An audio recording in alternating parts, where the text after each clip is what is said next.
بسم اللہ الرحمن الرحیم۔ السلام علیکم ورحمۃ اللہ وبرکاتہ۔ عزیز طلباء و طالبات، خوش آمدید کلاس دہم میں۔ طلباء و طالبات، امید ہے کہ آپ سب کے امتحانات اچھے ہوئے ہیں۔ اللہ تعالیٰ آپ کو امتحان میں کامیابی و کامرانی عطا فرمائے، آمین۔ عزیز طلباء و طالبات، آج ہماری آن لائن کلاس کا پہلا سبق ہے۔ آئیے سبق کا آغاز کرتے ہیں۔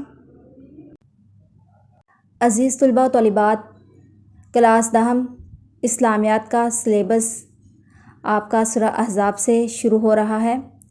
سورۃ الاحزاب کی آیات نمبر 1 تا 4 کی ہم پڑھائی کریں گے آج۔ سورۃ الاحزاب قرآن مجید کی 33ویں سورت ہے جو 21ویں اور 22ویں پارے میں ہے۔ اس میں 9 رکوع اور 73 آیات ہیں۔ اس صورت کے مضامین 3 اہم واقعات سے بحث کرتے ہیں۔ ایک، غزوہ احزاب جو شوال 5 ہجری میں پیش آیا۔ دوسرا، غزوہ بنی قریظہ جو ذی قعدہ 5 ہجری میں پیش آیا۔ تیسرے، حضرت زینب سے نبی صلی اللہ علیہ وآلہ وسلم کا نکاح جو اسی سال ذی قعدہ میں ہوا۔ غزوہ احزاب کو غزوہ خندق یا جنگ خندق بھی کہتے ہیں، اسی لیے یہ غزوہ خندق یا جنگ خندق کے نام سے مشہور ہوئی۔ اس جنگ میں مشرکین اور یہود قبائل نے مل کر مدینے پر چڑھائی کی۔ اسلام کے خلاف اس اتحاد کو قرآن نے احزاب کا نام دیا ہے۔ ان میں ابو سفیان کی قیادت میں 4000 پیدل فوجی، 300 گھوڑ سوار اور 1500 کے قریب اونٹوں پر سوار شامل تھے۔ دوسری بڑی طاقت قبیلہ غطفان کی تھی، جس کے 1000 سوار انینا کی قیادت میں تھے۔ اس کے علاوہ بنی مرہ کے 400، بنی شجاع کے 700 اور کچھ دیگر قبائل کے افراد شامل تھے۔ مجموعی طور پر تعداد 10,000 سے تجاوز کر گئی، جو اس زمانے میں اس علاقے کے لحاظ سے ایک انتہائی بڑی فوجی طاقت تھی۔ یہ فوج تیار ہو کر ابو سفیان کی قیادت میں فروری یا مارچ 627 میں مسلمانوں سے جنگ کرنے کے لیے مدینہ روانہ ہو گئی۔ حضرت محمد صلی اللہ علیہ وآلہ وسلم کو اس سازش کا علم ہوا تو آپ صلی اللہ علیہ وآلہ وسلم نے اصحاب سے مشورہ فرمایا۔ سلمان فارسی رضی اللہ عنہ نے ایک دفاعی خندق کھودنے کا مشورہ دیا، جو عربوں کے لیے ایک نئی بات تھی۔ حضور صلی اللہ علیہ وآلہ وسلم کو یہ مشورہ پسند آیا، چنانچہ خندق کی تعمیر شروع ہو گئی۔ مدینہ کے ارد گرد پہاڑ تھے اور گھر ایک دوسرے سے متصل تھے، جو ایک قدرتی دفاعی فصیل کا کام کرتے تھے۔ ایک جگہ کوہ عبیدہ اور راتج کے درمیان میں سے حملہ ہو سکتا تھا، اس لیے وہاں خندق کھودنے کا فیصلہ کیا گیا۔ اس کی کھدائی میں حضور صلی اللہ علیہ وآلہ وسلم سمیت سب لوگ شریک ہوئے۔ اس دوران میں سلمان فارسی رضی اللہ عنہ نہایت جوش و خروش سے کام کرتے رہے، اور اس وجہ سے انصار کہنے لگے کہ سلمان ہم میں سے ہیں، اور مہاجرین کہنے لگے کہ سلمان ہم میں سے ہیں۔ اس پر حضور صلی اللہ علیہ وآلہ وسلم نے فرمایا کہ سلمان میرے اہل بیت سے ہیں۔ کھدائی کے دوران میں سلمان فارسی کے سامنے ایک بڑا سفید پتھر آ گیا، جو ان سے اور دوسرے ساتھیوں سے نہ ٹوٹا۔ آخر حضرت محمد صلی اللہ علیہ وآلہ وسلم خود تشریف لائے اور کلہاڑی کی ضرب لگائی۔ ایک بجلی سی چمکی اور پتھر کا ایک ٹکڑا ٹوٹ کر الگ ہو گیا۔ حضور صلی اللہ علیہ وآلہ وسلم نے تکبیر بلند کی۔ دوسری اور تیسری ضرب پر بھی ایسا ہی ہوا۔ سلمان فارسی نے سوال کیا کہ ہر دفعہ بجلی سی چمکنے کے بعد آپ تکبیر کیوں بلند کرتے ہیں؟ حضور صلی اللہ علیہ وآلہ وسلم نے جواب دیا کہ جب پہلی دفعہ بجلی چمکی تو میں نے یمن اور صنعا کے محلوں کو کھلتے دیکھا۔ دوسری مرتبہ بجلی چمکنے پر میں نے شام و مغرب کے کاخہائے سرخ کو فتح ہوتے دیکھا، اور جب تیسری بار بجلی چمکی تو میں نے دیکھا کہ کاخہائے کسرا میری امت کے ہاتھوں مسخر ہو جائیں گے۔ 20 دن میں خندق مکمل ہو گئی، جو تقریباً 5 کلومیٹر لمبی تھی، 5 ہاتھ تقریباً 250-250 میٹر گہری تھی، اور اتنی چوڑی تھی کہ ایک گھڑ سوار جست لگا کر بھی پار نہ کر سکتا تھا۔ مسلمانوں کی تعداد 3000 کے قریب تھی۔ جو 15 سال سے بڑے تھے اور جنگ میں حصہ لے سکتے تھے۔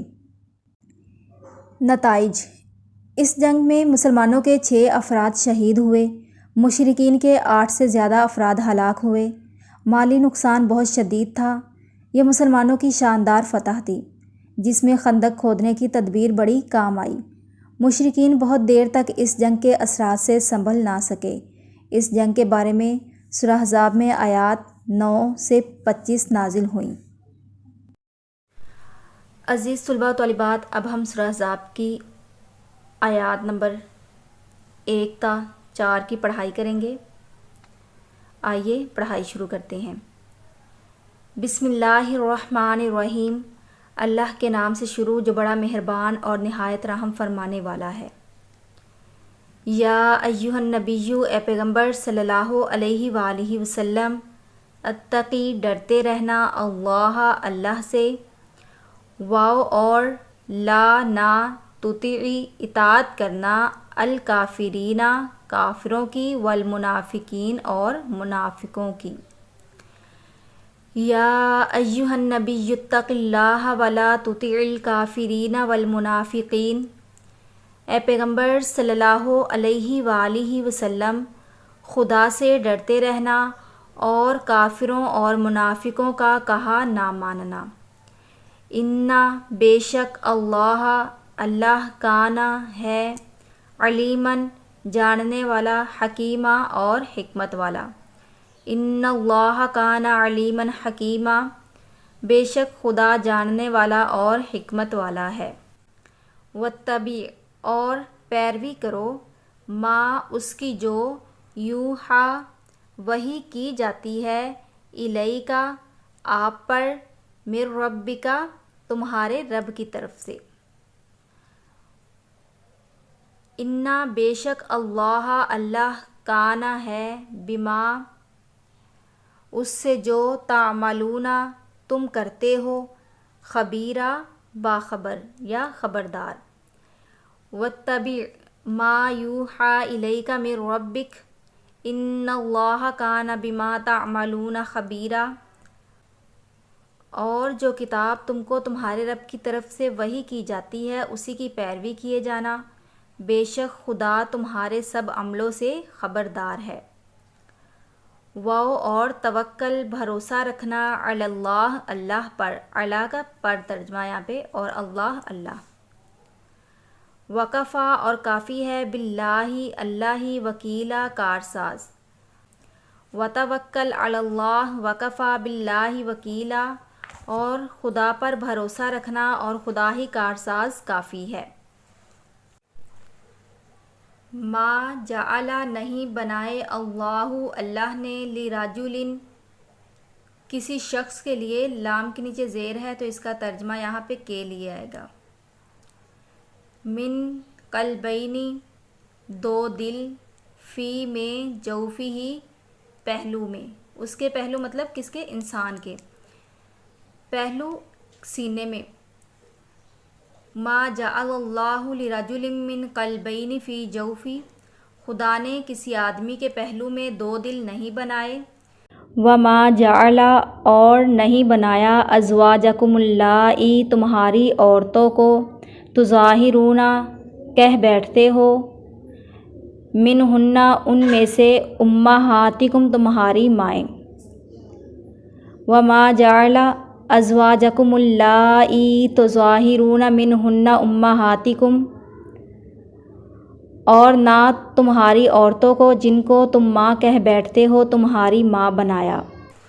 وما جعل، اور نہیں بنایا، ادعیاءکم، تمہارے لے پالکوں کو، ابناءکم، تمہارے بیٹے۔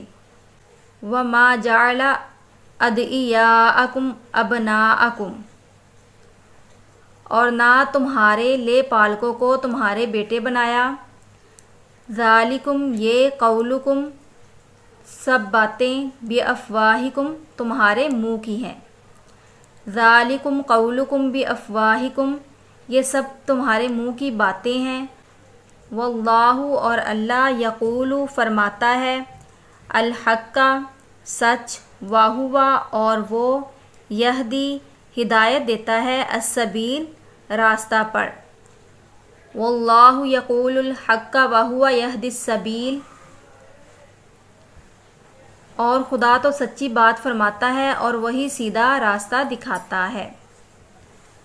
پیارے بچوں، آپ نے سورہ احزاب کی آیت نمبر 1 تا 4 کا ترجمہ اچھے سے ذہن نشین کرنا ہے۔ دعاؤں میں یاد رکھیے۔ اللہ حافظ۔